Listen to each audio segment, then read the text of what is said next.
ठाकरेंच्या 6 बंडखोर खासदारांच्या विरोधामध्ये बीडमध्ये ठाकरेंची शिवसेना आक्रमक झाली आहे। तर 6 खासदारांचे प्रतिकात्मक पुतळे जाळून आंदोलन देखील करण्यात आलेलं आहे। 6 पैकी एकही खासदार बीडमध्ये आल्यास गाडी सकट जाळून टाकू असा इशारा शिवसैनिकांनी दिला।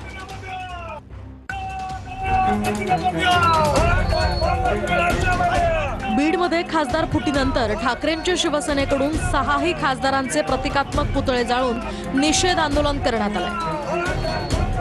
आज पुतळे जाळलेत। बीड जिल्ह्यात 6 पैकी एकही खासदार आल्यास गाडी सकट जाळू असा इशारा शिवसैनिकांनी दिला। या 6 खासदारांनी त्यांचा बाप बदललेला आहे। त्यांना आता ही जनता कदापि त्यांना माफ करणार नाही। आज त्यांचं आम्ही पुतळे जाळलेले आहेत। भविष्यात जेव्हा केव्हा हे 6 खासदारांपैकी कुणी बी बीड जिल्ह्यामध्ये येते त्यावेळेस त्यांच्या गाडी सकट आम्ही त्यांना पेटून देणार।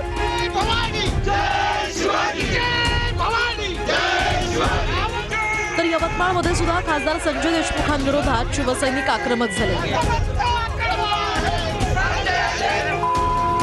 खासदार संजय देशमुखांच्या प्रतिकात्मक पुतळ्याचं दहन करण्यात आलं।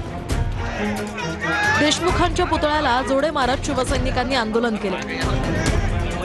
तर तिकडे वाशिममध्ये सुद्धा खासदार संजय देशमुखांविरोधात ठाकरेंची शिवसेना आक्रमक झाली आहे। पाटणी चौकात देशमुखांच्या प्रतिमेला जोडे मारत आंदोलन करण्यात आले।